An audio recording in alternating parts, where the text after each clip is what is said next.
Friends, నేను మీ Devishekhar. Welcome back to my channel. ఈరోజు మన ఛానల్లో కళ్ళకు ఎంతో మేలు చేసి ఐ సైట్ రాకుండా చేసే ఒక మంచి రెసిపీని మీతో షేర్ చేసుకోబోతున్నానండి. దీనికోసం స్టవ్ మీద ఒక కడాయి పెట్టుకొని అందులో 2 టేబుల్ స్పూన్స్ ఆయిల్ వేసుకోవాలి. ఆయిల్ కొంచెం హీట్ ఎక్కిన తర్వాత అందులో మనము ఆవాలు, మినపప్పు, జీలకర్ర వేసుకొని వీటిని కొంచెం వేయించుకోవాలి. ఇవి కాస్త వేగిన తర్వాత ఒక ఉల్లిపాయ సన్న తరుగు వేసుకోవాలి.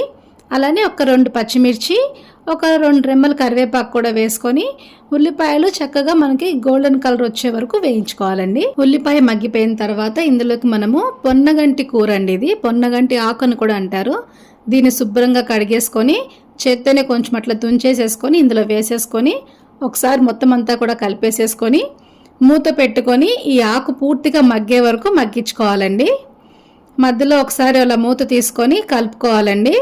మాడిపోతున్నట్టుగా అనిపిస్తే కనుక కొంచెం అంత నీళ్లు పోసుకొని ఆకుని మంచిగా ఫ్రై చేసుకోవాలండి. ఆకు చక్కగా వేగిపోయిన తర్వాత ఇందులోకి మనము ఒక పావు టీ స్పూన్ పసుపు, రుచికి సరిపడా సాల్ట్ కూడా వేసుకొని 1 నిమిషం వేయించుకున్న తర్వాత ఈ కూరకి మంచి టేస్ట్ని ఇవ్వటం కోసం ఒక 2 టేబుల్ స్పూన్ల పెసరపప్పుని 1 గంట ముందు నానబెట్టుకొని ఈ ఆకుకూరలో వేసేసుకొని ఒక్కసారి మొత్తం అంతా కూడా చక్కగా కలిసిపోయేలా కలిపేసేసుకొని 2 మినిట్స్ వేయించుకుంటే సరిపోతుందండి. చివరిగా దించే ముందు రుచికి సరిపడా కారం కూడా వేసేసుకొని ఒకసారి మొత్తం అంతా కూడా కలిపేసేసుకుంటే పొన్నగంటి ఆకు పెసరపప్పు ఫ్రై అయితే రెడీ అయిపోయిందండి. ఈ పొన్నగంటి ఆకుని మనము వారంలో కనీసం ఒక 2 సార్లు తీసుకోవటం వల్ల మనకి కంటి సమస్యలు రాకుండా ఉంటాయండి. అలానే ఐసైట్ ఉన్న వాళ్ళకి ఐసైట్ తగ్గడానికి కూడా చాలా బాగా ఉపయోగపడుతుందండి. మరి మంచి ఆరోగ్యంతో పాటు చక్కటి రుచిగా ఉండే ఈ పొన్నగంటి ఆకు ఫ్రైని మీరు ట్రై చేసి మీకు ఎలా కుదిరిందో కామెంట్స్ నాతో షేర్ చేయండి.